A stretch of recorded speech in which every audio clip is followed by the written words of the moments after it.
ओ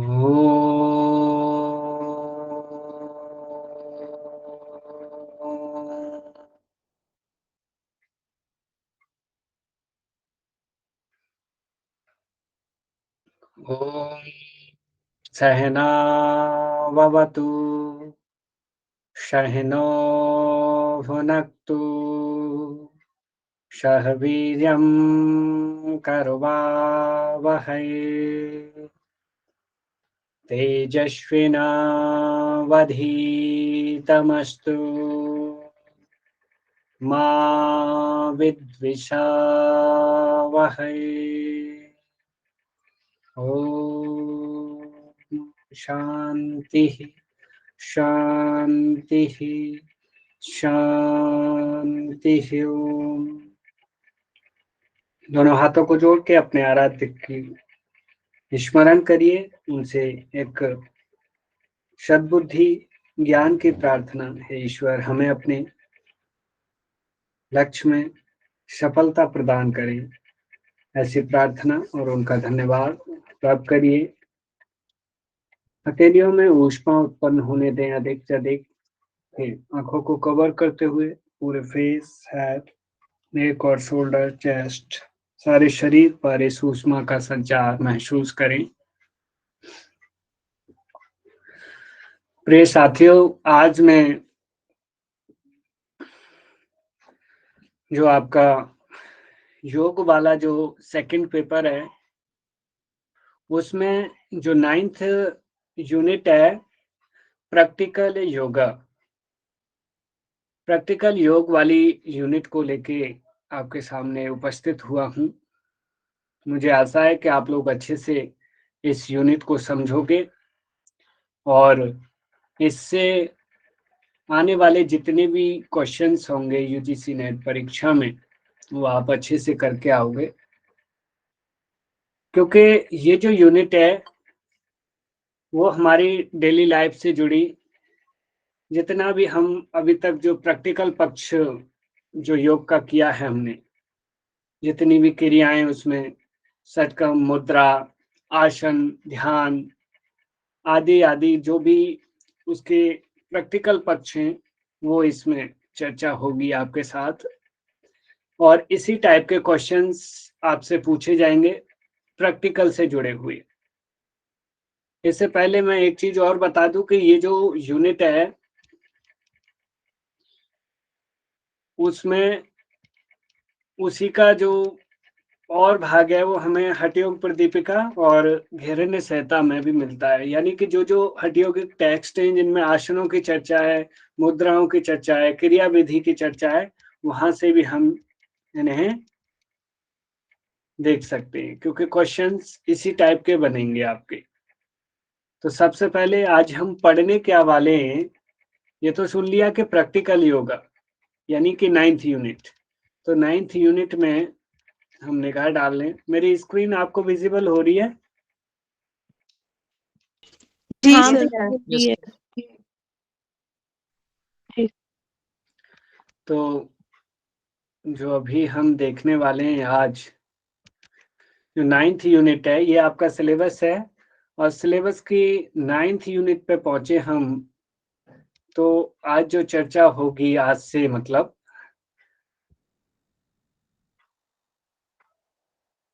ये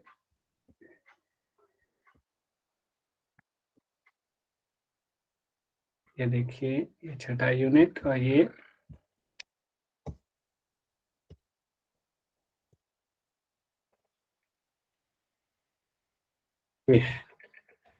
यहाँ से देखिए आप, प्रैक्टिकल योगा। प्रैक्टिकल योगा में मेनली यहाँ पे हम योगिक प्रैक्टिसेस में क्या क्या मेनली इसमें रखे गए हैं, कहाँ कहाँ से क्वेश्चंस बनेंगे और कैसे क्रिया विधि पे आधारित उनकी सावधानियों से जुड़े हुए और उनके बेनिफिट से जुड़े हुए क्वेश्चंस आपको पूछे जाएंगे परीक्षा में। ठीक है, तो आप जो जो आसन या जो जो क्रिया या मुद्रा जो भी आपको जब बताई जाए उसकी आपको पूरी की पूरा सिस्टम, उसका पूरा ज्ञान आपको होना चाहिए कि इसकी क्रिया विधि क्या है, इसके इफेक्ट कहाँ कहाँ पड़ रहे हैं, इसके बेनिफिट क्या है और क्या क्या सावधानियां हैं। ये सारी चीजें जो जो हमारे सिलेबस में दे रखी हैं वो आपको अच्छे से तैयार होनी चाहिए, जिसमें कि यौगिक प्रैक्टिसेस में यहाँ आसना, क्रिया, मुद्रा, बंध, ध्यान, सूर्य नमस्कार और बहुत सारी टेक्निक्स, ये जो इसके फीचर्स और विशेषताएं और बेनिफिट्स आदि की चर्चा होगी। षटकम में यहाँ पे देखो दिया जा रहा है धोती है, धोती में यहाँ कुंजल की चर्चा की जा रही है, वैसे वस्त्र धोती, और यहाँ अगला ये वस्त्र धोती है, दंड धोती, लघु पूर्ण संघ प्रक्षालन जो होते हैं इनकी चर्चा, फिर नेति, कपाल भाती, अग्निशार, नौली आदि जो हमारे षटकम क्रियाएं हैं उनकी क्रिया विधि हम डिस्कस करेंगे। ठीक है। सूर्य नमस्कार, सूर्य नमस्कार काफी एक अच्छा, एक प्राचीन और प्रचलित एक आसनों का सेटअप है जो कि चलता चला आ रहा है परंपरागत रूप से, उसकी चर्चा होगी। और यौगिक पोस्चर्स में मेनली हम जो है स्टैंडिंग पोस्चर्स, मैं 1 मिनट आपको पेन ले लूं, ये देखिए स्टैंडिंग पोस्चर्स वो पोस्चर जो खड़े होके किए जाने वाले हैं, और फिर उसके बाद यहाँ पे आप देखोगे स्पाइन पोस्चर्स जो कमर के बल लेट के किए जाने वाले हैं, और इसके ऊपर छूट गया है आपके प्रोन पोस्चर्स, यानी कि पेट के बल लेट कर किए जाने वाले पोस्चर्स पे मेनली चर्चा यहाँ पे होने वाली है। ठीक है। तो इसमें नाम दिए हुए हैं, आप सिलेबस में देख लेना, और थोड़ा कम या थोड़ा बढ़ती, एकाध छूटे एकाध एक्स्ट्रा हो, उससे कोई फर्क नहीं पड़ता, ऐसी कोई वो नहीं। और इनमें से बहुत सारे आसन, बहुत सारी क्रियाएं, मुद्राएं सब हम हठ यौगिक टेक्स्ट में पहले ही पढ़ चुके हैं। ठीक है। तो ये बड़ा हमारा प्लस पॉइंट रहेगा कि हम इन मुद्राओं को, इन चीजों को पहले पढ़ चुके हैं, और बस उन्हें थोड़ा रिवाइज करना है, उन पे थोड़ी अपने मस्तिष्क को, अपने ध्यान को घुमाना है, जिससे कि एग्जाम में क्वेश्चन आए तो वहां से हम खटाक से उनका प्रति उत्तर कर सके। प्राणायाम है, प्राणायामों में भी ब्रीदिंग अवेयरनेस वगैरह, और जिसमें कि नाड़ी शुद्धि, भस्त्रिका, उज्जयी और आदि जो कूलिंग प्राणायाम, भ्रामरी प्राणायाम, जो प्राणायाम से उनकी चर्चा होगी। फिर मेडिटेशंस की कुछ वो है, प्रणव और सोहम जप है, योग निद्रा आदि है, हाँ, अजपा जप, धारणा, practice leading of breath meditation है, practice leading Om meditation, practice leading of Vipassana meditation और प्रेक्षा मेडिटेशन आदि की चर्चा होगी। बंद और मुद्राओं में मेनली जीवा बंद, जलंधर बंद, उड़ियान बंद, मूल बंद, और जो हमारे महाबंद कुल मिलाकर के जो 4 तरह के मेनली बंद हैं, वो योग मुद्रा, महामुद्रा, सन्मुखी मुद्रा, तड़ागी मुद्रा और विपरीत करनी मुद्रा की मेनली चर्चा की जाएगी। ठीक है। और जो समकालीन यौगिक प्रैक्टिसेस जो चल रही हैं हमारी कंटेम्प्रेरी, उनमें सूक्ष्म व्यायाम जो कि धीरेन्द्र ब्रह्मचारी द्वारा दी गई हैं, वो उनकी हम चर्चा करेंगे, और साइक्लिक मेडिटेशन एस व्यासा से जो उद्धृत है, और mindfulness blessed stress reduction technique ये, और माइंड साउंड रेजोनेंस जिसे टेक्निक MSRT जो बोला जाता है, ये भी एस व्यासा राजयोग मेडिटेशन, और उसके साथ साथ भावातीत ध्यान ट्रांसेंडेंटल मेडिटेशन जो कि महेश योगी जी द्वारा, और बुद्धिस्ट में देखा जाए तो Vipassana, Buddhist meditation, Jain meditation और योग निद्रा आदि की चर्चा की जाएगी। सविता के ध्यान जो कि DSVV यानी कि जो देव संस्कृति विश्वविद्यालय के जो प्रणेता पंडित श्री राम शर्मा आचार्य जी ने जिसकी चर्चा की है, वो सविता का ध्यान, इस करके ये चर्चा की जाएगी। तो हम लोगों ने सिलेबस देख लिया है। मेनली मैं आपको एक राय दे दूं कि आप, राहुल जी हमारे पहले ही बता चुके हैं कि ज्यादातर क्वेश्चंस, बहुत सारे क्वेश्चंस सिलेबस से ही पूछ लिए जाते हैं, और सिलेबस में उतनी मोटी मोटी इंफॉर्मेशन, आउटलाइंस इंफॉर्मेशन हमारी सिलेबस में ही होती है। तो आप ये जरूर याद कर लें कि कहाँ से क्या क्या पूछा जा रहा है। मेनली इसमें ऊपर की कुछ याद करें या ना करें, ये वाला सेक्शन जो कि देखो यहाँ कंटेम्प्रेरी यौगिक प्रैक्टिसेस वाला, जैसे यौगिक सूक्ष्म व्यायाम, ये बता देंगे हम कि किसने इनको बनाया और किसने इनको प्रचलन में दिया हमें। साइक्लिक मेडिटेशन है, जैसे एस व्यासा लिखा है, आप ये याद कर लें अच्छे से, ठीक है। तो ये वाला सेक्शन आप पूरा सही से, इनके नाम और कहाँ से ये प्रणीत है, कहाँ से उद्धृत है, ये चीज आप जरूर समझ लें। तो सिलेबस में मुझे लगता है किसी को कोई दिक्कत नहीं होनी चाहिए, सबको समझ में आ गया होगा सिलेबस। हमने सिलेबस पे नजर डाल ली है। एक मिनट आप होल्ड रहिए।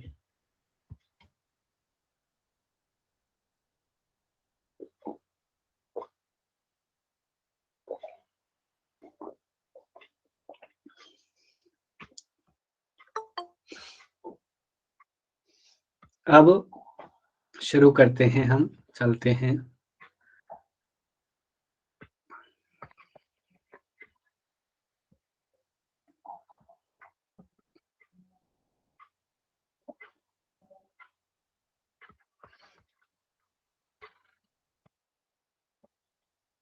तो पहला सेक्शन चल रहा है, उसमें सबसे पहले हम जानते हैं ये ज्यादातर हठयोगिक परंपरा के जो आदि गुरु श्री भोलेनाथ हैं। श्री आदिनाथाय नमोस्तु तस्मै येनोपदिष्टा हठ योग विद्या विभ्राजते पूर्णतराज योगम आरूढ़ मिच्छो रधिरोहिणी व। इनको नमन करके, इनको प्रणाम करने के बाद ही आगे बढ़ना है। तो आप यहाँ पे देखिए, उसमें शंख प्रक्षालन क्रिया है। शंख प्रक्षालन क्रिया कैसे की जाती है, क्या किया जाता है उसमें, उसकी पूरी लंबी पूरी विधि यदि हमें जानना है तो इसके बहुत सारे और भी सिस्टम हैं, लेकिन मेनली क्वेश्चंस कहाँ से बन जाते हैं वो हमें ज्यादा समझना है। पूरी विधि हर एक की समझेंगे या करके देखेंगे।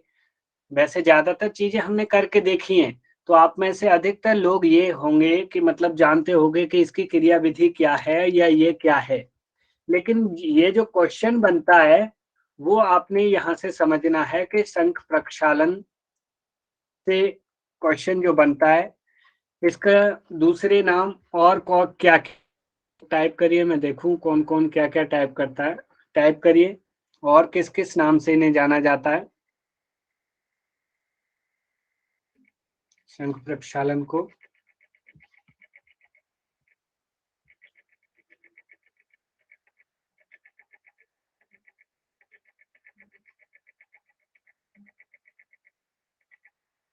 बहुत बढ़िया, राहुल जी ने बड़ा अच्छा जवाब दिया है और बाकी सभी दे रहे हैं, बहुत अच्छा। यानी कि इसे हठयोग में बारिशार्ध होती, और मतलब एक शब्द है कायाकल्प। कायाकल्प आप याद रखिए, बहुत जरूरी शब्द है, सबको नहीं याद होता। राहुल जी ने आंसर किया है, और आप लोग भी याद रखिए, इसे कायाकल्प नाम से भी जाना जाता है। तो शंख प्रक्षालन, जिसे वारिशार्ध होती और कायाकल्प नाम से भी जानते हैं। अब मेनली ये क्या है, ये हमारे जो इंटेस्टाइन वाले पार्ट की शोधन के लिए या उसकी क्लींजिंग के लिए ये एक प्रोसेस है, एक क्रिया विधि है, जिसमें होता क्या है कि हमारे जो इंटेस्टाइन पार्ट है, जो कि स्मॉल एंड लार्ज इंटेस्टाइन्स में जो रुका हुआ अशुद्धि और मल है, उनको दूर करने के लिए पानी पी पी करके इसमें क्या किया जाता है कि ये 5 आसनों की सीरीज है। ये 5 आसन किए जाते हैं, और इन 5 आसनों को लगातार करने के बाद जो पानी हमने पिया है, उस पानी को हमारे एनस मार्ग से निकालने की कोशिश की जाती है। जो अच्छे अभ्यासी होते हैं वो इवन इतना अच्छा तक कर जाते हैं कि जो जैसा पानी पी रहे हैं, जितना क्लीन, उतना क्लीन वो एनस से बाहर निकाल देते हैं। इसका मतलब यही हुआ कि आपका इंटेस्टाइन पोर्शन बड़ा ही क्लीन है, अच्छा है। इसमें एक्चुअली होता क्या है कि पहले पानी पीते हैं, फिर ये 2 गिलास पानी पिया, ये 5 आसनों की सीरीज करी, और फिर थोड़ी देर बाद देखेंगे कि हमें मोशन फील होगा। मोशन गए तो पहले जो मल आएगा, वो थोड़ा पानी जो निकलेगा वो अशुद्धियां युक्त निकलेगा, थोड़ा गंदा पानी निकलेगा जिसमें मल भी आएगा। फिर धीमे धीमे फिर आएंगे और फिर वही पानी पिया दोबारा, और फिर ये 5 आसनों की सीरीज रिवाइज करी और देखा कि फिर मोशन होगा, फिर गए तो देखा कि उसके बाद फिर थोड़ा मल आ रहा है। धीमे धीमे इसके बाद लगातार इसके ना 2 रूप हैं, वहां हमने देखा था पूर्ण और लघु शंख प्रक्षालन नाम से। लघु और पूर्ण शंख प्रक्षालन। लघु में क्या होता है कि लघु में ये छोटा रूप है, इसमें पूरी क्लीनिंग या फिर जैसा पानी पिया वैसा पानी निकालने का ऐसा टारगेट नहीं होता। बस कुल मिलाकर के बंदे का पेट या इंटेस्टाइन में जो ब्लॉकेज हो रही है वो खुल जानी चाहिए, तो उसमें लंबे समय तक नहीं किया जाता। तो जैसे ही पानी पिया और फिर उसके बाद इन 5 आसनों का, तो मेनली जो क्वेश्चन बनता है वो एक तो ये बनता है कि शंख प्रक्षालन में किए जाने वाले आसनों के नाम। ठीक है, आसनों के नाम तो नाम, इवन आजकल आप देख रहे हो कि जो सीक्वेंस्ड बेस्ड क्वेश्चन बहुत आ रहे हैं, तो आसनों के नाम भी पता होने चाहिए और वो भी सीक्वेंस से, क्योंकि क्वेश्चन 2 तरह से बन जाएगा। या तो क्वेश्चन दे देगा निम्नलिखित में से कौन सा आसन है जो लघु शंख या शंख प्रक्षालन क्रिया में नहीं प्रयोग किया जाता, तो आपको उसे छांट के बता देना है ये वाला नहीं है जी। या फिर इन 5 को दे देगा, इन 5 के नाम, लेकिन आगे पीछे करके क्या कर देगा, एक सेट सा बना के दे देगा, बोलेगा इन्हें क्रम में सेटअप करिए या शंख प्रक्षालन में प्रयोग किए जाने वाले निम्नलिखित आसनों को सीक्वेंस में लगाइए। ठीक है, तो इनका नाम क्या क्या है आप लोग नाम जान लीजिए। ये पहला आसन जो है आप फर्स्ट नंबर पे यहाँ देख रहे हो, जो इधर नंबर पड़े हुए नीचे, ये ताड़ासन है, इसे ताड़ासन बोलते हैं। पानी पिया 2 गिलास, फिर ताड़ासन करना शुरू किया। ठीक है, 30 काउंटिंग, 40 काउंटिंग, जैसा करीब 30 काउंटिंग तक, या फिर और भी कम बढ़ती, ऐसी कोई समय की कोई बाउंडेशन या उसमें कोई रिकमेंडेशन नहीं है। आपने ये किया और फिर होल्ड किया ताड़ासन। सेकंड स्टेज में त्रियक ताड़ासन, राइट साइड बेंड किया और फिर उसी को लेफ्ट साइड बेंड किया। ठीक है, ये सेकंड, पहला आसन हुआ ताड़ासन, दूसरा त्रियक ताड़ासन और तीसरा कटी चक्रासन, इसे बोलते हैं कटी चक्रासन। तो सर ताड़ासन, नेम त्रियक ताड़ासन और जी नेम नहीं शो हो रहा सर। हाँ, नेम इसमें इसका लिखा नहीं है, मैं बता रहा हूँ आपको, एक्चुअली इसमें नाम नहीं है, इसमें नंबर पड़े हुए हैं, बाकी आप, जी जी। तो मैं इसके नाम बता दूंगा। देखो इससे सब परिचित है, फर्स्ट वाला ताड़ासन, इसको तिर्यक ताड़ासन बोलते हैं। तिर्यक यानी इसको तिर्यक अवस्था में, एक टेढ़ी अवस्था में किया जा रहा है। ये कटी चक्रासन है। ठीक है, और भी वेरिएशन होते हैं कटी चक्रासन के, लेकिन आप ये समझ लीजिए। और ये वाला कौन सा है, तिर्यक भुजंग आसन। भुजंग। भुजंगासन। आप भुजंगासन कह सकते हैं, यहाँ पे ना तिर्यक भुजंगासन की, इसे ना, यानी ये क्या कर रहे हैं, ये इससे ना आंखों से हील को देखने की कोशिश कर रहे हैं, ये लेफ्ट हील को देखने की कोशिश कर रहे हैं एक बार, फिर राइट हील को देखने की कोशिश करेंगे, तो ये तिर्यक भुजंगासन बोला जाता है। तो उसमें परीक्षा में भुजंगासन आ जाए या तिर्यक भुजंगासन आ जाए, कुछ भी नाम आ जाए, आप मतलब समझ जाएंगे कि हाँ ये चौथे नंबर का पोस्टर है। ठीक है, संघ प्रक्षालन का। और इसे कहते हैं उदराघर्षण आसन। उदर आघर्षण आसन, तो उदर पेट का घर्षण इसमें किया जाता है, इस तरीके से किया जाता है ये आसन। आपको क्रिया विधि दिखाई जा रही है, एक पैर, ये राइट लेग बेंड है और उस पे राइट हैंड को रखा हुआ है और लेफ्ट नी को ग्राउंड पे रखा है और हील को भी अप रखा है। फिर इसी इसी की दूसरी स्थिति में राइट लेग नीचे जाएगा, लेफ्ट लेग ऊपर आएगा। तो मुझे सर उम्मीद इसमें है कौन कि सा आसन बोलेंगे? उदराघर्षण आसन, उदराघर्षण आसन, सर इससे फिफ्थ वाला। उदर, फिफ्थ वाला, हाँ, उदराघर्षण आसन। उदर घर्षण, इसमें क्या होता है, पेट का घर्षण किया जाता है। तो आप लोग इनकी क्रिया विधि मुझे लगता है फोटो देख के आपको क्लियर होगी कि इसमें भी किसी को क्रिया विधि समझ में नहीं आ रही कि कैसे किया जा रहा है। मुझे नहीं लगता आप सब लोग मास्टर किए हुए हो, मास्टर कर रहे हो, सबने ये किया होगा संघ प्रक्षालन वाली क्रिया। नहीं भी करी तो इन आसनों के विषय में और इस क्रिया के विषय में जरूर जानते होगी, है नहीं? Yes sir. हाँ, तो इसके नाम क्रम से आसनों के ताड़ासन, तिर्यक ताड़ासन, कटि चक्रासन, तिर्यक भुजंगासन और उदराघर्षण आसन। ठीक है,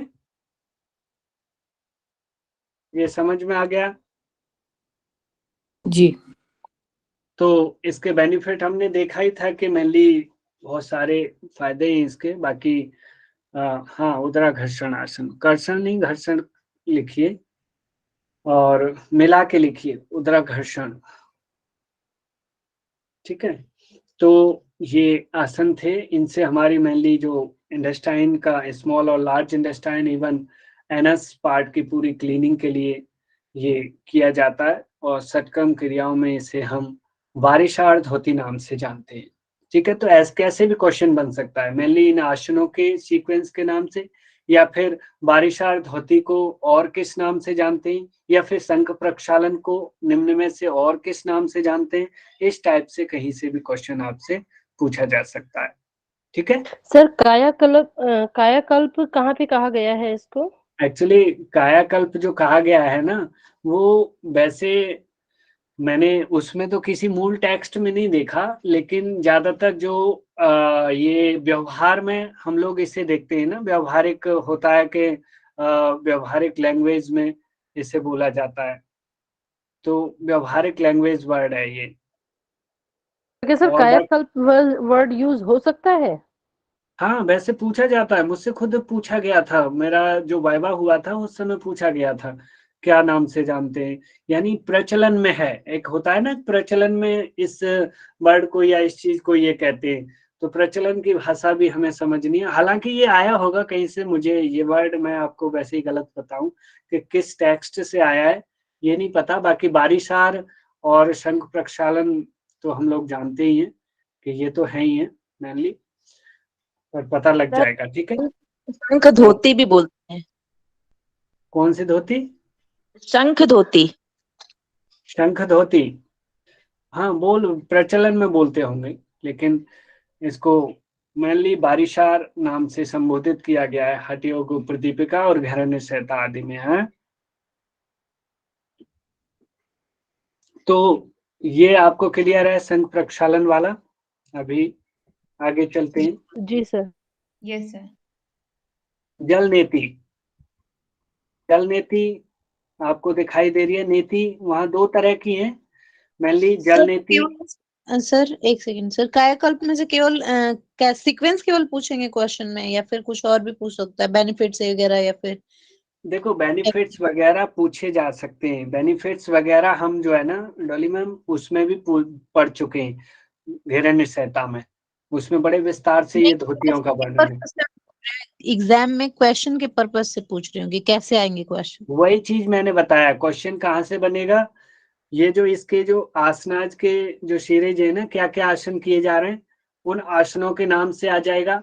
यानी 4 आसनों के नाम दे दिए, एक 3 के दे दिए, चौथा नहीं दिया, बोला इनमें से कौन सा ऐसा आसन है जो संघ प्रक्षालन क्रिया में नहीं किया जाता, वो फाइंड आउट करके बता दिया। ठीक है, ये 5 आसनों के नाम दे दिए और ऊपर नीचे करके दे दिए, बोल दिया इन्हें सीक्वेंस में लगाओ, निम्नलिखित संघ प्रक्षालन के आसनों को इसमें सीक्वेंस में लगाओ, क्रम में लगाओ। इस टाइप से क्वेश्चन पूछ लिया जाएगा। और क्वेश्चन बोला गया था कि ऐसे भी पूछ लिया जाएगा कि आपसे कहा जाएगा कि संघ प्रक्षालन क्रिया को और किस किस नाम से जानते हैं, तो 2 ऑप्शन होंगे, एक जगह कायाकल्प भी लिखा होगा, एक वारिशार भी लिखा होगा, अग्निशार लिखा होगा, तो आपको फाइंड आउट करके 1 2 3 वाला ये हो गया, ऐसे करके इस टाइप से क्वेश्चन बन सकते हैं। ठीक है सर, जो थर्ड वाला कटि चक्रासन बताया है, तो इसको कटि चक्रासन ही कहते हैं या कुछ और भी कहते हैं इस आसन को? जैसे कुछ और नाम दे दिया इससे रिलेटेड नहीं, कुछ एक्चुअली तो? हमने तो कटि चक्रासन नहीं पढ़ा है मनीषा मैम, इसका नाम कटि चक्रासन ही है वैसे, लेकिन इसके ना वेरिएशन भी हैं, और भी बहुत सारे वेरिएशन है। कुछ लोग कहते हैं नहीं जी कटि चक्रासन ऐसे नहीं, ये तो जो है कटि चक्र कटि क्रिया है, कटि शक्ति विकासक क्रिया है, या ये वो है। ऐसा आप कंफ्यूजन में ना जाएं, जिस तरीके से नाम आपको याद किया जा रहा है, समझाया जा रहा है, वही समझें आप, ठीक है। जी सर। सर ये उदराकर्षण और उदराघर्षण आसन सेम है या अलग अलग है?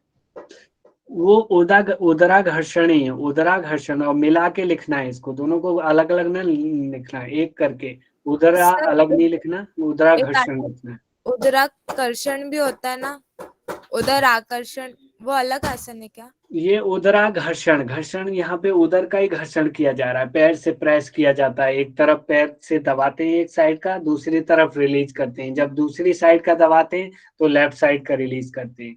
इसमें ये कहने का मतलब ये है ना कि इंटेस्टाइन में वो प्रेशर आएगा तभी तो सफाई होगी पेट की। बस प्रेशर डालने के लिए। और मेनली हमारे जो दो वाल्व्स हैं, एक नीचे इलियोशिकल वाल्व और पाइलोरिक वाल्व, इन वाल्व्स को खोला जाता है। जैसे ही प्रेशर पड़ेगा या ट्विस्टिंग होगी इंटेस्टाइन में, तो वो वाल्व्स खुलेंगे सो जो पानी पी रखा है वो पानी खटाक से इंटेस्टाइन में उतरेगा, और जब इंटेस्टाइन में उतरेगा तभी वो प्रेशर बना करके हमें मोशन फील करवाएगा और मल को धक्का दे करके एनस पार्ट से बाहर निकालेगा, ठीक है। सर पानी का भी कुछ बोल ऐसा का होता नाम- है कि इतना पानी पीना है फर्स्ट उसमें, ऐसा कुछ है क्या? एक्चुअली ऐसी कुछ वो नहीं है, आपकी क्षमता के ऊपर है। आपने पानी पीते रहना है जब तक आपको कोई दिक्कत नहीं होती। हालांकि इसकी बहुत सारी सावधानियां होती हैं कि इसे करने से पहले अपने आप को तैयार किया जाता है। काफी 2-3 दिन पहले से ऐसा खाना खाया जाता है जिससे कि आपका पेट हल्का रहे, इंटेस्टाइन में ज्यादा ब्लॉकेज ना हो, जल्दी डाइजेस्ट खाना हो जाए, इस टाइप का खाना खाया जाता है। और इसे करने के बाद भी बहुत सारे प्रिकॉशंस हैं, जैसे कि आपको मेहनत वाला काम नहीं करना। एक्चुअली होता क्या है, बहुत सारे डाइजेस्टिव जूस भी इसके साथ बहकर निकल जाते हैं। तो होता क्या है कि वीकनेस सी महसूस होती है उन दिनों। तो 1-2 दिन, उस दिन तो विशेष, स्पेशली उस दिन जिस दिन आपने किया है उस दिन तो पूरे दिन रेस्ट ही करना होता है। और खिचड़ी खानी होती है आपको, अधिक घी वाली, जिसमें घी डाल के खिचड़ी खाई जाती है, ठीक है। जी सर। सर वो 2 वॉल्व का नाम बता देंगे प्लीज जो अभी आपने बोले थे। मैम ने पढ़ाया था ना आपको एनाटॉमी, एक हाँ, सर अभी पढ़ रहे हैं। हाँ, वो वॉल्व के नाम है। देखो, दो वॉल्व है ना, एक वॉल्व है स्टमक और स्मॉल इंटेस्टाइन के बीच में, जो स्टमक से खाने को स्मॉल इंटेस्टाइन में भेजता है, उसे पाइलोरिक वाल्व बोलते हैं। पाइलोरिक, ठीक है, वो पाइलोरिक वाल्व है। और एक वाल्व है कहाँ पे, स्मॉल इंटेस्टाइन और लार्ज इंटेस्टाइन के मिडिल में, जहां पे वो दोनों जॉइंट होते हैं, जोड़ते हैं, उसके पोर्शन को क्या बोलते हैं, शीकम बोलते हैं। तो इधर इलियम बोलते हैं, उसके स्मॉल इंटेस्टाइन के जो थर्ड पार्ट है उसे इलियम बोलते हैं। तो इलियोशिकल, उसको वाल्व को क्या बोला गया है, इलियोशिकल वाल्व, ठीक है। सर वो अपेंडिक्स होता है वो यही होता है ना? हाँ, अपेंडिक्स जो होता है, अपेंडिक्स वो सीकम वाले पोर्शन पे ही होता है, जहाँ स्मॉल इंटेस्टाइन जाकर के लार्ज इंटेस्टाइन से मिलती है, इस तरीके से वहीं के एक कॉर्नर पे अपेंडिक्स निकला हुआ होता है, शीकम वाले पोर्शन पे ही, उसे शीकम बोलते हैं, ठीक है। Okay sir. अरे पाइलोरिक वाल्व कहाँ पे हुआ? पाइलोरिक वाल्व हुआ आपका स्टमक और स्मॉल इंटेस्टाइन के बीच में। आमाशय होता है जहाँ खाना इकट्ठा हुआ जाके, अब वो खाना जो इकट्ठा हो रखा है वो कहाँ जाएगा, छोटी आंत में। और छोटी आंत में डायरेक्ट ऐसे ही तो नहीं चला जाएगा, पहले स्टमक में खाना इकट्ठा हो रखा है, वो उसको पेस्ट बनाया जाता है, HCl वगैरह, और कुछ जूसेस हमारे एब्डोमेन में रहते हैं, कुछ सलाइवा मिक्सअप हुई, कुछ और रस मिक्सअप हुए, उससे क्या है कि हमारा एब्डोमेन गति कर करके उसको पतला बनाता है, एक पेस्ट की भांति, एक हलवे के रूप में लेके आता है, जिससे फिर प्रेशर के द्वारा वो बाल्व से छोटी आंत में उस खाने को भेजता है, ठीक है। तो वो वाला वाल्व खुले प्लस इलियोशिकल वाल्व खुले, इन सब के लिए ये अभ्यास किए जाते हैं। ये एनाटॉमी का विषय है, ओके सर। बाकी कोई बात नहीं, आप पढ़ा रही हैं ना मैम, आएगा ये सारी चीजें आपको समझाया जाएगा। तो अभी संघ प्रक्षालन की क्रिया आपको क्लियर है? आसनों से जुड़ा जी सर। कोई क्वेश्चन, उसके नाम से जुड़ा कोई क्वेश्चन, उसके काम से कैसे क्रिया विधि है, उसके फायदे क्या क्या हैं, लगभग देखो इसी प्रकार से चर्चा होगी यहाँ पे, क्योंकि ये प्रैक्टिकल का विषय है, ये करने का विषय है। आपने ज्यादातर लोगों ने ये किया होगा, और जिन्होंने नहीं किया है मैं कहूंगा आप करके जरूर देखना है इसको। बहुत अच्छी क्रिया है, बहुत अच्छा अभ्यास है। हम लोग योग सर में इसमें इसका आसन टाइम को भी बताना। आसन को करते हुए, जैसे ये जो शंख प्रक्षालन करते हुए जो आसन किया जाएगा, ताड़ासन, तिर्यक ताड़ासन, इसमें कुछ ऐसा कोई काउंट आ सकता है कि जैसे आप इतने सेकंड करें या फिर इतनी बार करें, 2 बार करें, 3 बार करें एक उसको, ऐसा कुछ देखिए आ सकता है क्या? देखिए निशा मैम, ऐसा है, ऐसा टाइमिंग का कोई वर्णन नहीं है, न राउंड्स का वर्णन है। वो आपके अपनी वैसी क्षमता के ऊपर है और आपके अपने मोशंस के ऊपर है। किसी को क्या हुआ कि एक बार किया तुरंत मोशन फील हो जाता है, तो वो तुरंत मोशन जाएगा, 1-2 बार में ही उसकी क्लीनिंग हो गई जी, वो अब नहीं करना जी, ठीक है अब मेरा बिल्कुल मोशन जा रहा है, खटाक से पानी एकदम जैसे होता है ना लूज मोशन लग जाता है जिस वक्त, उस वक्त ही उसका वो ऐसे ही हो गया, तो वो कम करेगा। नहीं तो, और जिसकी पानी धारण करने की क्षमता होती है और उसमें नमक मिला के लेते हैं पानी, यदि किसी को बीपी की समस्या नहीं है तो, एक तो 2 तरह की हमारी अपनी अपनी अलग अलग नेचर होती है। कुछ लोगों का क्या होता है कि बिना नमक के भी जो पानी पी रहे हैं वो स्टमक में रहेगा और जल्दी डाइजेस्ट नहीं होगा, आते हैं उसको जल्दी नहीं सोखेंगी। कुछ लोगों का होता है कि पानी पिया, कितना भी पानी पी लिया, जब हम कुंजल करते हैं आप लोगों ने देखा होगा कि 1 जग पानी पी लिया जी, 2 लीटर पानी पी लिया, बहुत तेरा पानी निकाल रहे हैं, निकल ही नहीं रहा, कहाँ गया पानी भाई? तो उनकी वो डाइजेशन क्षमता जो है ना, पानी डाइजेस्ट करने की, बहुत जल्दी उसे सोख लिया बॉडी ने। कुछ का होता है कि 1 गिलास पानी पिया है, कुंजल किया तुरंत 1 गिलास पानी निकाल दिया बाहर, तो वो धीमे डाइजेस्ट हो रहा है, और धीमे डाइजेशन के लिए इस पानी में ना सेंधा नमक मिलाया जाता है। सर आप ये मोशन के लिए कह रहे हो, अच्छा होता है जिससे कॉन्स्टिपेशन रिलेटेड प्रॉब्लम हो, जैसे किसी ने कुछ खाया उसे डाइजेस्ट नहीं हो रहा है, उसे तुरंत मोशन आ जाता है, नहीं डाइजेस्ट हो पा रहा है कुछ भी खाना, तो उस प्रॉब्लम के दौरान ये कोर्स करना चाहिए या अवॉइड करना चाहिए? नहीं नहीं नहीं, उस समय नहीं करने ये चीजें, वो तो परेशानी हुई ना, वो बंदा परेशान है ना किसी प्रॉब्लम से, ये नॉर्मल सामान्य व्यक्तियों के लिए है, या पेट की सफाई के लिए जब मौसम चेंज होते हैं, एक्चुअली कुछ ऋतुआं चेंज होती हैं, उस समय हमें ये क्लींजिंग प्रोसेस जो सत्कर्म क्रियाओं का जो समय बताया गया है, कौन कौन से में ऋतुएं बताई गई हैं, कोई बताएगा मेनली? हेमंत, शिशिर, ग्रीष्म, शायद ऐसा कुछ श्लोक है। बसंत और सॉरी सर, शिशिर ऋतु। शरद और बसंत से। चलो कोशिश कर रहे हो, लेकिन हाँ यही वसंते शरदी प्रोक्तम योगारंभम समाचरित, बसंत और सर्दी में, शरद ऋतु में ये चीज मेनली बताई गई है, सकम और योग का आरंभ, ठीक है। तो इन ऋतुओं में ये चीज करने के लिए बोला गया है, बाकी हर ऋतुओं में नहीं करनी। पता लगे कि आप गर्मियों में कर रहे हो, ऑलरेडी एनर्जी लेवल बॉडी का गिरा हुआ है और परेशान हो या तबीयत खराब है, उस समय कर रहे हो, पता लगा कि और ज्यादा और दिक्कत बढ़ गई, सामान्य स्थिति में रह के, ठीक है। जी सर। सर मार्च और सितंबर में किया जाता है ना जनरली? हाँ, एक मार्च होता है जिसमें बसंत पड़ता है, सितंबर। और एक सितंबर होता है। हाँ बिल्कुल कह सकते हैं। चलिए, तो ये संघ प्रक्षालन क्रिया सभी को क्लियर है, इसमें जी किसी सर। की शंका नहीं होनी चाहिए। अब हम लोग नेति की तरफ चलते हैं। जो नेति है सत्कर्म क्रियाओं में बताई गई है, हठयोग प्रदीपिका घैरण्य सहता हठ रत्नावली में नेति की बड़ी अच्छी विस्तृत चर्चा की गई है। मेनली जो नेति है वो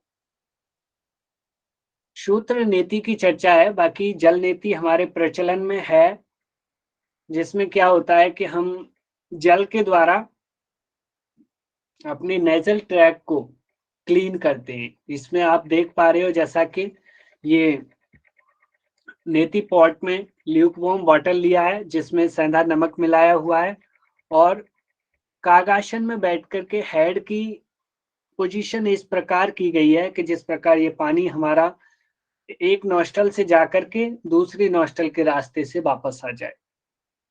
आप लोगों ने कितने लोग ऐसे हैं जो कि अभी तक नीति नहीं करी है? हैंड रेज करना, जल नीति नहीं की है।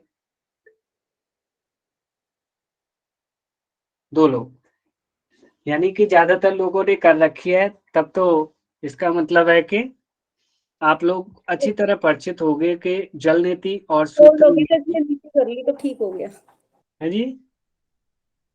सर, कोल्ड हो गया था बीच में तो फिर नीति करी तो ठीक हो गया ना। हाँ, तो ज्यादातर लोगों ने, और बेशक ये तो देखो उपचार के लिए हो गया, लेकिन हमें तो ये क्रियाएं सिखाई जाती है क्योंकि हमारा फील्ड ही यही है और हम इस फील्ड में आगे बढ़ना चाहते हैं। तो पहले हमें आना बहुत जरूरी है, खुद को आना बहुत जरूरी है।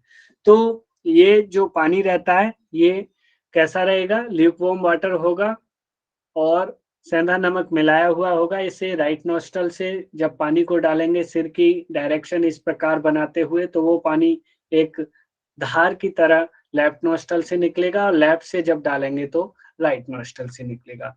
तो इसके जो बेनिफिट हैं, इससे आईसाइट इंप्रूव होती है, इससे नेत्र शक्ति बढ़ेगी, आपकी ब्रेन एक्टिविटी भी अच्छी होगी, इससे याददाश्त, मस्तिष्क की कार्य क्षमता, तर्क शक्ति आदि भी बढ़ेगी। उसके साथ साथ कह सकते हैं हम इसके जो बेनिफिट है वो ENT आदि जो ईयर नोज आँख नाक कान वाली जो समस्याएं हैं वो जो है आपकी इससे ठीक होंगी। इसलिए ये जल नीति है और सूत्र नीति का भी प्रावधान है। इससे आगे सूत्र में एक डाउट था। हाँ। जल नीति में जो पॉट होता है उसका स्टील का होना, तांबे का होना, प्लास्टिक या चीनी का होना क्या ज्यादा मैटर करता है? या फिर देखिए, वैसे जो है ना बॉडी के लिए तांबे का ज्यादा अच्छा होगा, प्लास्टिक का पॉट तो ठीक नहीं होता। हालांकि जो पानी हम इसमें भरते हैं वो पानी प्लास्टिक के साथ रिएक्शन नहीं करती, क्योंकि ज्यादा गर्म पानी यदि भरा जाएगा तो वो फिर पानी प्लास्टिक के साथ रिएक्शन करेगा और वो प्लास्टिक युक्त पानी हमारी नेजल में जाएगा, तो कहीं ना कहीं वो बॉडी के लिए हानिकारक होगा। तो इसलिए फिर भी जो पॉट है ना, वो पॉट आपके लिए तांबा, पीतल आदि का मेटल वाला अच्छा रहेगा। ठीक है सर, इसमें नासिका भी देखनी है क्या, कौन सी चल रही है? एक्चुअली वैसे तो ज्यादातर ये चीज देख ली जाती है कि आपकी जो एक्टिव है नासिका पहले उसी से करें, नहीं तो ज्यादातर क्या होता है जो अभ्यासी होते हैं वो अपनी दोनों नासिकाओं को स्थिर करके कर सकते हैं कि हमारे पास बहुत सारी प्राणायाम टेक्निक, ब्रीदिंग टेक्निक हैं जिसके द्वारा हम दोनों नासिकाओं को एक्टिवेट कर सकते हैं। तो पहले वैसे ये है कि ज्यादातर जो आपकी इजीली एक्टिव है उसी से करें। जैसे सूत्र का जो धागा होता है, सूत्र नीति जो करते हैं हम, उसको पहले उस नासिका में डालने के लिए बोला जाता है जो नासिका आपकी एक्टिवेट है जिस समय आप उससे इनहेल कर रहे हो। ठीक है, तो यही श्वासों क्रिया सर मुंह से होनी चाहिए ना? हाँ, इससे करते वक्त जैसे ही आपका, क्योंकि नाक का रास्ता पानी ने ब्लॉक कर दिया है, क्लोज कर दिया है, तो आप अपना मुंह खोल लेंगे और मुंह से ब्रीदिंग करते रहेंगे और पानी को नाक के द्वारा थ्रू कराते रहेंगे, इसे गुजारेंगे। ठीक है सर, नेति पॉट के बारे में पूछना है कि सर पीतल का होना चाहिए, तांबा का होना चाहिए? क्योंकि मैम ने हमें बोला कि पीतल वाला ज्यादा बेटर होता है। वैसे तो देखो मेटल का रहना चाहिए, बाकी तांबा बॉडी के लिए, पानी के लिए काफी अच्छा होता है। तांबा और पीतल दोनों ही अच्छे हैं, और यदि ना भी होता है तो स्टील, बाकी प्लास्टिक का नहीं होना चाहिए। आप ये देख रहे हो जो मैं कर रहा हूँ इस पे, वो हमारे इंस्टीट्यूट में इसको नहीं इतना वो किया गया, तो प्लास्टिक वाला नहीं होना चाहिए। बाकी प्रेफरेंस रखा जाए तो ऐसा कोई क्वेश्चन नहीं बनेगा, क्योंकि शास्त्रों में पॉट के मेटल को लेकर के, धातु को लेकर कोई चर्चा ऐसी है नहीं, ठीक है। तो जो ऑथेंटिक जो शास्त्रों में दिया होता है क्वेश्चन वहीं से बनने हैं, ये आप निश्चिंत रहिए। चाहे हमारे प्रचलन में कुछ भी चल रहा सही, कोई कह रहा नहीं जी हम तो लकड़ी का पॉट यूज करते हैं, कोई कहेगा मिट्टी का यूज करते हैं, भैया ठीक है, तुम्हें जो ठीक लग रहा है करो, लेकिन जो शास्त्रों से जो क्वेश्चन बनेगा वो शास्त्रों में जो दिया होगा उसी से बनेगा, ठीक है। सर यहाँ तो आप बोल रहे हैं कि पॉट इसका तावे का पीतल का चलेगा, पर सर हम नमकीन पानी रखते हैं तो उससे कोई दिक्कत नहीं होगी उन बर्तनों में रखने से? किस में, प्लास्टिक के में? नहीं सर, तावा पीतल में। तावा पीतल में नमकीन पानी, पीतल के में तो होनी नहीं चाहिए, क्योंकि तांबे का तो थोड़ा रिएक्शन कर भी जाता है, पर लेकिन पीतल का नहीं रिएक्शन करेगा। और वो भी जो पानी धरा रखा जाता है ना, वो थोड़ी देर के लिए रखा जाता है। आप जितनी देर आप इजीली, मुझे लगता है शायद ज्यादा से ज्यादा आप कितना भी अधिक से अधिक समय लगाओगे, 2 से 4 मिनट में नीति करके फ्री हो जाओगे। लेकिन मेटल का होना चाहिए, पर शास्त्रों में ऐसा नहीं है, ठीक है। प्लास्टिक का नहीं होना चाहिए, आप ये ध्यान रखें। सर इसके जो लाभ है, आंख नाक कान के दोष समाप्त करने वाला है, कफ निवारण है, और क्या क्या है? हाँ, इससे जो नेजल कैविटी है, साइनोसाइटिस, सर्दी की जो समस्या है, कफ विकार हैं, उन्हें दूर करता है, नेत्र शक्ति को मजबूत बनाता है, मानसिक स्मृति शक्ति, तर्क शक्ति को भी ये मजबूत करता है, अच्छा करता है, बेटर होता है इससे, ठीक है। सर ये कितने दिन में करना चाहिए? एक दिन छोड़, या इसका कोई वो रहता है टाइम लिमिट की? डेली तो नहीं करते? देखो एक्चुअली होता क्या है कि जब जो नए अभ्यासी होते हैं उन्हें थोड़ा ज्यादा दिन कराया जाता है। जिनको साइनोसाइटिस है, जिनको क्या होता है कि थोड़ा सा ही बाहर निकले या थोड़ी धूल नेजल में गई, तुरंत स्नीजिंग स्टार्ट हो गई, इन्फेक्शन हो गया, नेजल इन्फेक्शन, तो उन्हें आप उसी हिसाब से कराएं। और बाकी नहीं तो नॉर्मल स्थिति में क्या है कि हम जो ये सटकम करते हैं उन्हें 40 डेज कराने का वैसे प्रावधान जो बताया जा रहा है, वो बताते थे कि 40 दिन इन्हें करना चाहिए। बाकी फिर बीच बीच में जब तब कर लिया, कभी लगा ऐसा कि हाँ जी क्लीनिंग करनी है, या कभी कोल्ड सा होने जा रहा है, फील हो रहा है कि होगा, या कुछ इन्फेक्शन, नेजल इन्फेक्शन मालूम पड़ रहा है, उस वक्त कर ली। उसके साथ साथ ये पानी के साथ साथ और भी बहुत सारी चीजें हैं, जिसमें तिल का तेल डालने का भी प्रावधान है, गाय के घी को भी डालने का प्रावधान है, घृत नेति, दुग्ध नेति, बहुत सारी नेतियों का वैसे प्रचलन में हमारे में चर्चा है उनकी। लेकिन मेनली जो शास्त्रों में चर्चा है वो सूत्र नेति की है, ठीक है। उसमें क्या होता है, जो सूत्र नेति में उसकी लंबाई 1 बीता बताई गई है, यदि इंच में उसे देखें तो 9 इंच उसकी लंबाई रहती है। एक कॉटन का सूत का धागा रहता है, और उस सूत के धागे पे, आधे धागे पर मोम लगा रहता है, जिससे कि वो धागा टाइट रहे, स्ट्रेट रहे, ठीक है। और बाकी आधा धागा बिना मोम के रहता है, उसको थोड़ा टाइट करके, उसकी बट को चढ़ा करके, हल्का सा आगे से बेंड करके, थोड़ा सा बेंड करके, और उसे जैसे नॉस्टल में डाला जाता है। और उस नॉस्टल में डालने के बाद हमें पता लगता है कि यहाँ ये क्लीन इसको ओपन करता हुआ गले में हमारे में चुभता हुआ महसूस होगा।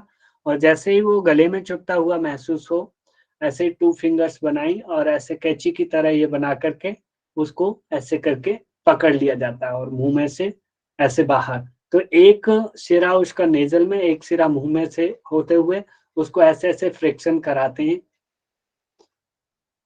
4 से 5 बार, आराम आराम से उसे घर्षण किया, और फिर मुंह के थ्रू उसे बाहर निकाल देते हैं, कॉटन के धागे को। सूत्र नीति की चर्चा चल रही है यहाँ पे, ठीक है जी सर।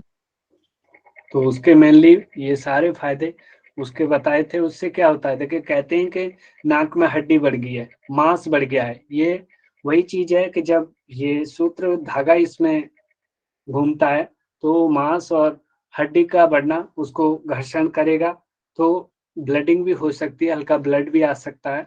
तो उसके बाद आप गाय का घी या फिर तिल का तेल, बादाम, रोगन आदि डालें, तो जिससे कि वो जल्दी ही रिकवर हो जाता है। और जो बड़ा हुआ मांस या हड्डी, जो भी बहुत सारे लोगों को हमने देखा है ऐसी समस्या होती है, सोते-सोते उनकी साँस बंद हो जाती है। एक नाक बंद हो गई जी, एक है ही सो है कि दोनों बंद हो गई, अब तो मुँह से श्वास लेनी पड़ रही है। ठीक है? तो वो साइनोसाइटिस उनकी समस्या रहती है कि उनका मांस बढ़ गया है नाज़िल में, नेज़ल ट्रैक में, या फिर लोग कहते हैं हड्डी बढ़ गई है जी नाक की। तो वो सारी समस्या को दूर करने के लिए सूत्र नेति बड़ा ही एक अच्छा ऑप्शन है।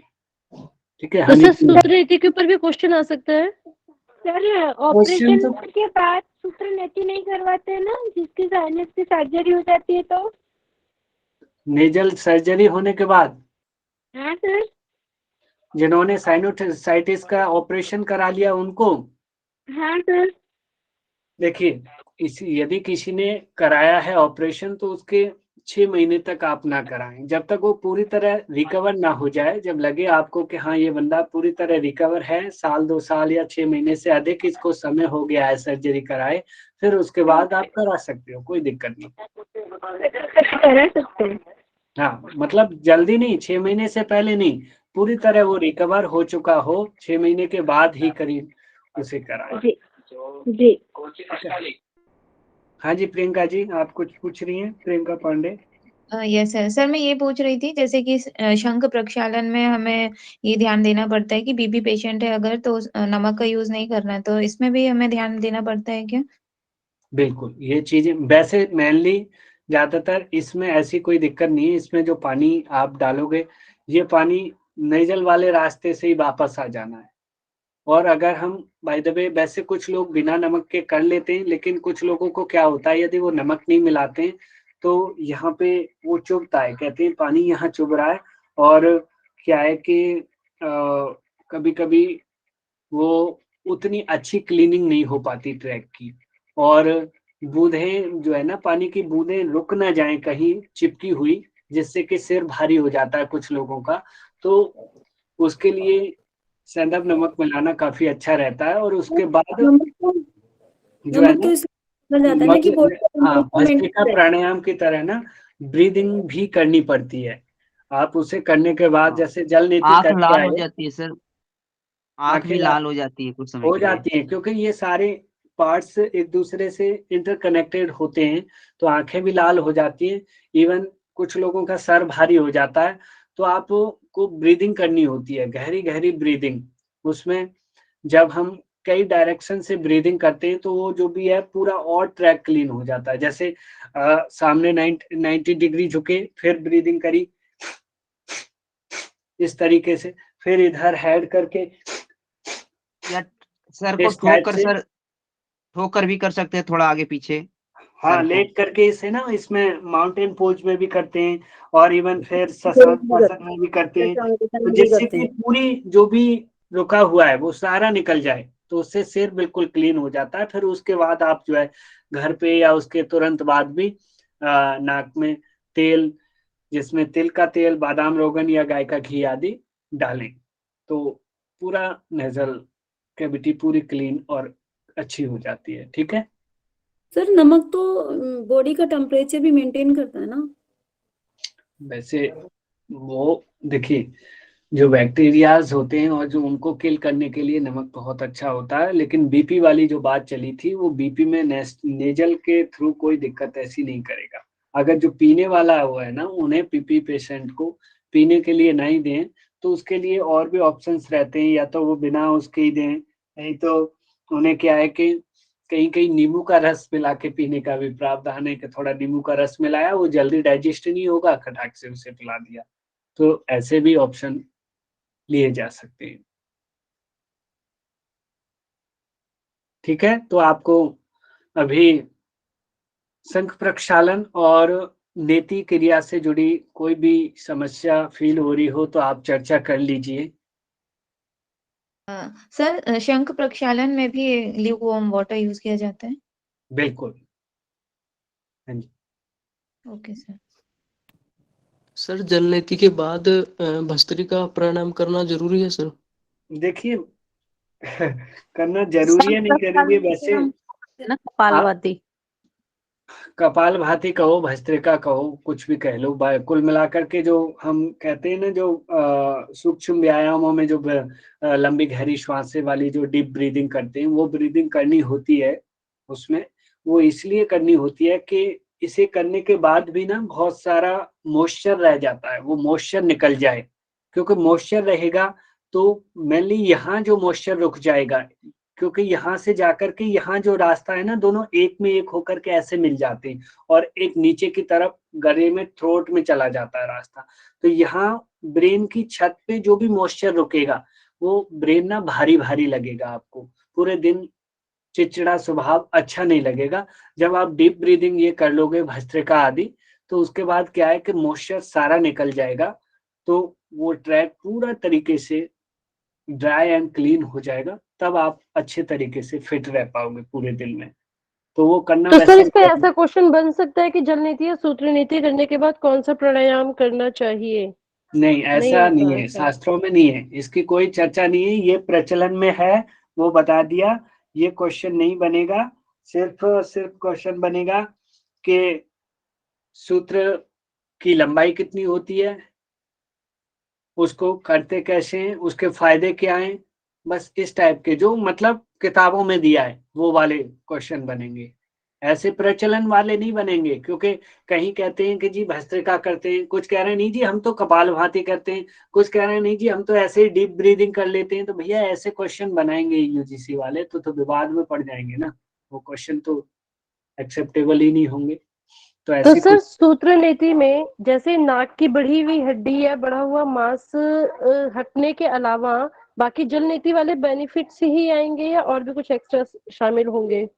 सूत्र नीति में ज्यादा बेनिफिट है, आप जल नीति में उतने बेनिफिट नहीं है। जल नीति तो भैया वो आपका वैसे ही तो कफ साफ कर लेगी, वो बड़े हुए मांस को थोड़ी नहीं काट देगी, उससे वो तो सूत्र के घर्षण से ही कटेगा ना।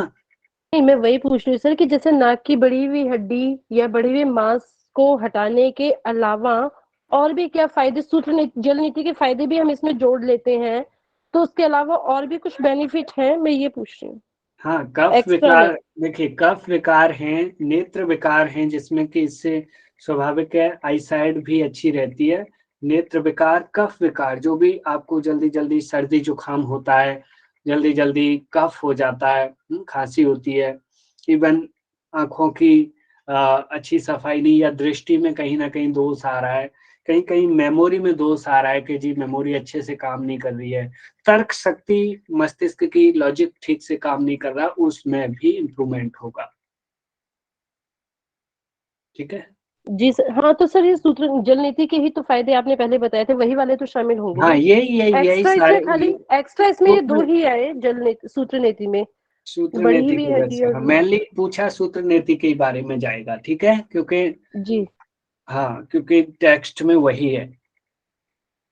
तो ये और कुछ किसी की कोई जिज्ञासा? हाँ जी शालिनी जी। सर ये सेकंड वाला मैं पूछूंगी, 2 बॉल बताए थे ना आपने, फर्स्ट वाला तो लिखना था, कौन सा फर्स्ट लिखना वाला पाइलोरिक वाल्व बोलते हैं था? उसे, बोला, सेकंड वाले का क्या नाम था? सेकंड वाले का नाम इलियोशिकल, इलियोशिकल, उसे इलियोशिकल वाल्व बोलते हैं। ठीक है, आपको वो पढ़ाया जाएगा एनाटॉमी, तब वो पूरा डाइजेस्टिव सिस्टम में कौन कौन से ऑर्गन और सब ऑर्गन आते हैं, वो सारा सिखाया जाएगा। बता दीजिए। हाँ जी,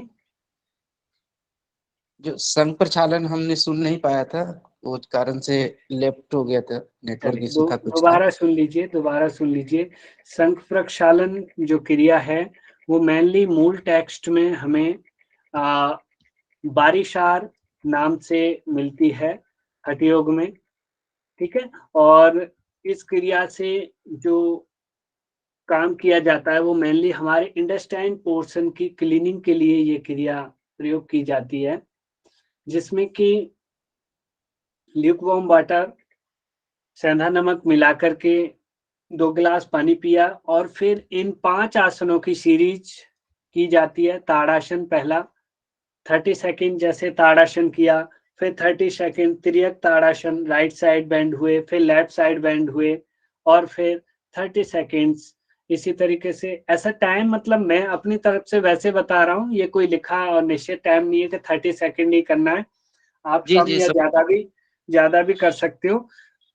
जी जी फिर ये कटी चक्रासन, और फिर उसके बाद ये तिर्यक भुजंगासन चौथे नंबर का, और 5वें नंबर का उदराघर्षण आसन। ये 5 आसन किए जाते हैं। इन आसनों को करने के थोड़ी देर बाद या 2-4 बार करने के बाद हमें फील होता है कि हमें मोशन जाना है, मोशन लगता है। और मोशन जैसे ही हम जाते हैं तो हमें दिखता है कि मोशन कुछ जैसे लूज मोशन हो जाता है, उस समय जैसे आता है पानी निकल के आ रहा है और पानी के साथ मल आ रहा है बाहर। तो यानी कि वो जो पानी पिया था, अब वो इंटेस्टाइन के रास्ते से हमने नीचे उतारा और उसके थ्रू मल को बाहर किया जा रहा है। जब लगातार यही क्रिया बार बार करते रहते हैं और बार बार पानी पीते रहते हैं और इसे करते रहते हैं, तो जैसा पानी पिया वैसा ही पानी हमारे एनस द्वार से, हमारे मल द्वार से बाहर निकलने लग जाता है। उस स्थिति में इसे हम पूर्ण संघ प्रक्षालन नाम से जानते हैं। और यदि वैसे ही थोड़ी ब्लॉकेज खोलनी है तो उसे हम लघु संघ प्रक्षालन नाम से जानते हैं। ठीक है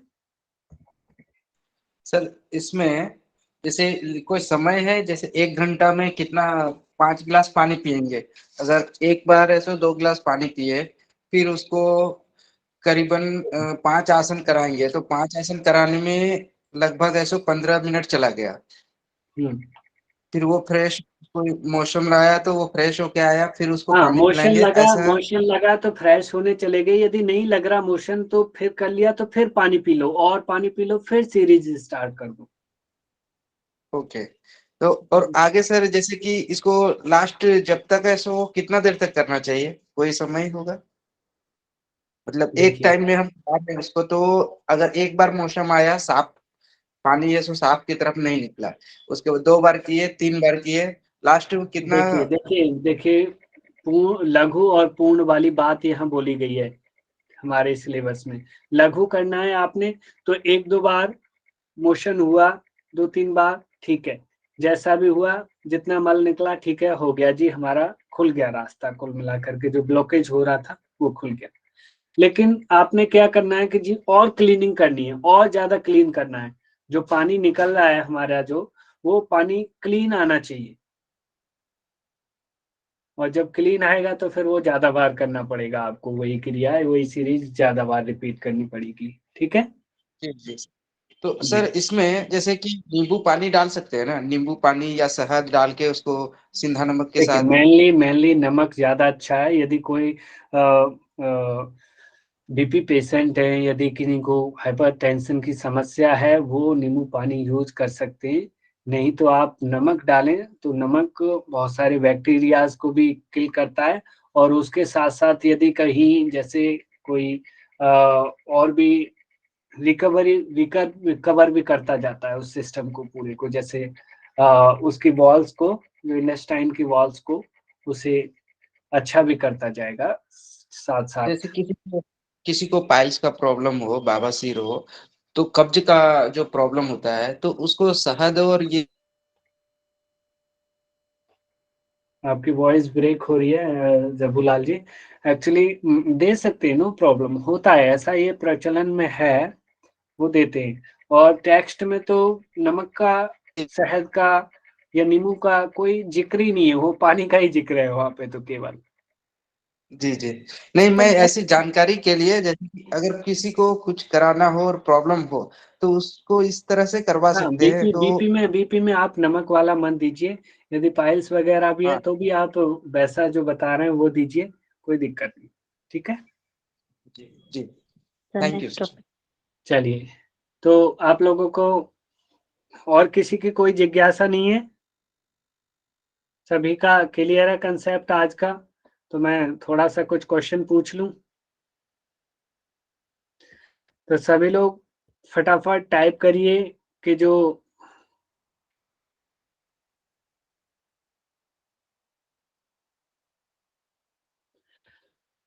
हमने संघ प्रक्षालन जो नाम है, इसको और किस किस नाम से जाना जाता है? टाइप करिए, सभी लोग टाइप करो, और क्या क्या बोलते हैं। मेनली मूल टेक्स्ट में क्या बोलते हैं, और हाँ सारे टाइप कर दीजिए, कोई बात नहीं। बहुत बढ़िया भारती जी, सीमा जी, वेरी गुड। सभी आंसर करिए, सभी। शालिनी जी माइक खोल के बताइए, इसके और अन्य नाम किन नामों से जाना जाता है संघ प्रक्षालन? वारिसार और कायाकल्प। ठीक है, बहुत बढ़िया।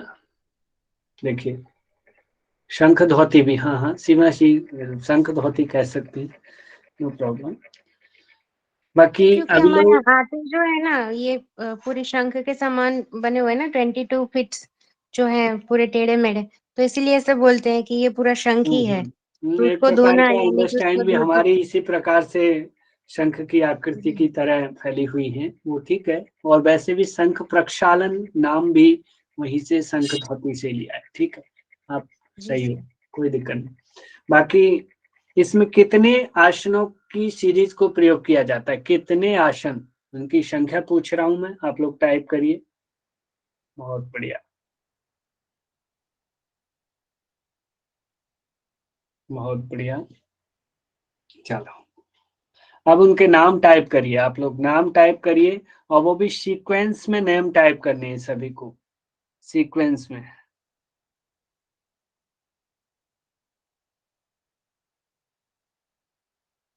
करो, बहुत अच्छे, सारे करो, सारे के सारे नाम टाइप एक एक करके कर रहे हो, पूरे पूरे 5 अभी आपने बताए ना, तो 5 के 5।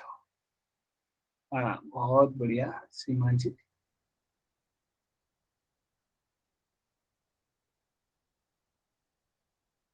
बहुत अच्छी।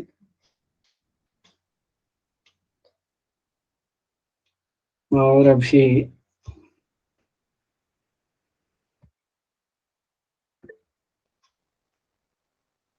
माइक खोल के बताएंगे गणेश कुमार जी। गणेश जी इनके 5 के नाम बताइए माइक खोल के। गणेश। ताड़ासन, तिर्यक ताड़ासन, तिर्यक भुजंगासन, नहीं सर ताड़ासन है, फिर तिर्यक ताड़ासन, फिर कटी चक्रासन और तिर्यक भुजंगासन, उधर कर्षणासन। बहुत बढ़िया, बहुत बढ़िया। आप लोग सभी टाइप करिए, मेनली शंख प्रक्षालन से या बारिशार क्रिया से शरीर के किन किन अंगों का शोधन होता है, या किन किन अंगों की सफाई या शुद्धि होती है मेनली। बहुत बढ़िया आयुषी जी, आप भी करिए, सभी के सभी टाइप करिए। सीमा जी पेट नहीं बोलेंगे, पेट वर्ड नहीं बोलना, पेट में तो बहुत सारे, ये सारे ही पेट में आते हैं। और देखो जी ऋतुराज जी माइक खोल के बताइए, ऋतुराज। सर हमारा जेठर भी तो साफ होता है ना? तो जठर सर उसे पित्ताशय, आमाशय नहीं आमाशय। बोलते, जठर जो है ना आमाशय नहीं है, जठर डियोडिनम है। और डियोडिनम कहाँ का पोर्शन है, स्मॉल इंटेस्टाइन में, ठीक है। तो मेनली जो पोर्शन है, हालांकि आप कह सकते हो कि पेट भी इससे साफ होता है, लेकिन जो मेनली ये जो है आपके ज्यादातर जो छोटी और बड़ी आंत के लिए मेनली है, क्योंकि और कुंजल वगैरह क्रिया हुआ, वस्त्र धोती हुई, ये आमाशय से ईसोफेगस है, इस रास्ते के लिए भी है। हालांकि ये बारिशार पूरा मुंह से लेकर के सीधा नीचे एनस तक पूरा काम कर रहा है, पर मेनली छोटी बड़ी आंत के लिए। होल एलिमेंट्री कैनल पूरी साफ होते हैं ना एलिमेंट्री इससे? कैनाल, हाँ जी हाँ जी बिल्कुल अरुणा जी, जी चलिए बहुत बढ़िया। बाकी अभी नेति जो है, उसमें जो सूत का जो धागा रहता है उसकी लंबाई कितनी होती है, आप लोग टाइप करिए। पवन जी 9 क्या, 9 के आगे कुछ, 9 वितस्टी सीमा जी कितनी होती है? सीमा जी माइक खोल के बताइए। सर एक वितस्ती होती है, वो एक वितस्ती, जेंटल एक में वितस्ती, यदि वितस्ती बोले एक बिलान जिसे हम लोग बोलते हैं, यहाँ से और यहाँ तक की दूरी को नापे तो एक वितस्ती, भाषा तो यही दी गई है वो लेकिन बीच में उसको अगर उसको और मैथमेटिक्स की उसमें कन्वर्ट करें तो उसे 9 इंच नाम से हम जान सकते हैं। ठीक है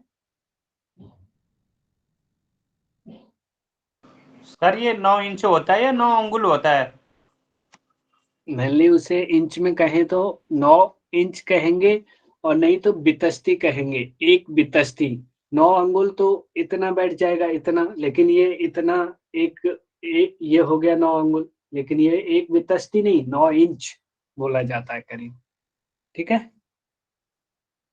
जी सर। चलिए, तो आज का सभी को समझ में आया होगा और आज हमने जो जो समझा आगे आगे की सर एक क्रियाओं को क्वेश्चन है, पूछ सकते हैं?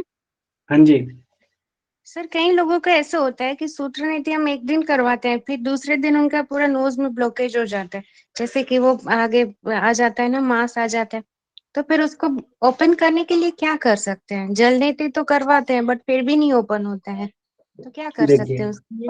आप ये कह रही हो आपने पहले कराया और फिर क्या हुआ पहली कि बार हो गया, फिर दूसरी बार नहीं हो रहा है किसी का। एक्चुअली वो दूसरी बार जब नहीं होता है ना, तो कुछ लोगों के जैसे मांस में जैसे ही जो घर्षण होता है ना, जो घर्षण किया गया है उस जी मांस के घर्षण में सूजन हो जाती है, स्लोइंग हो जाती है, थोड़ी इन्फ्लेमेशन हो जाती है, इस वजह से वो रास्ता और कम हो जाता है। अच्छा तो आप क्या है कि ऐसी स्थिति में उन्हें गैप दिलवा दीजिए, या फिर जल नीति कराइए, सूत्र नीति मत कराइए, ऑयलिंग कराइए नॉस्ट्रल में उनकी। ठीक है ठीक है सर, हाँ जी सर, ठीक है, हाँ, क्योंकि धन्यवाद वो सर। इन्फॉर्मेशन खत्म हो और थोड़ी छिल जाता है, वो मांस ना छिल जाता है, तो वो छिलने जी की हाँ वजह से और रास्ता ब्लॉक हो जाती है। हाँ क्योंकि वो सूत्रनेत्री करने के टाइम में जब हम अंदर की तरफ धकेलते हैं नासिका में, तो सर उसमें होता क्या है कि ऊपर का जो पर्दा रहता है ना, वो ऊपर की तरफ धकेला नहीं जाता है, और ज्यादा प्रेस करेंगे तो उसमें चोट पहुंचती है, ब्लड आने का डर रहता है। तो उस टाइम में से उसको छोड़ के दूसरे दिन करेंगे तो हो जाता है आराम से। वो हो जाएगा। इवन जब्बूलाल जी, आपकी नॉस्ट्रल एक्टिवेट नहीं होगी और फिर भी आप कोशिश कर रहे होगे ना, तो भी मुश्किल से होता है। नॉस्ट्रल एक्टिवेट हो और उसे करते वक्त आपको क्या करना है, केवल धक्का ही नहीं देना आपको। जैसे आप राइट नॉस्ट्रल में सूत्र को डाल रहे हो और केवल धकेलना ही नहीं है, उसको साथ साथ जैसे इनहेल के साथ साथ धकेल रहे हो। इनहेल यानी गहरी श्वास जैसे ही लोगे, फिर धक्का दिया, श्वास के साथ धकेलोगे वो इजीली चला जाएगा। श्वास को रोक के धक्का दोगे तो वो मांस से टकराएगा और फिर ब्लडिंग होने का, पेन होने का खतरा पूरा बना रहेगा। ठीक है जी जी सर, थैंक यू। चलिए धन्यवाद। अभी शांति पाठ, सभी आंखें बंद।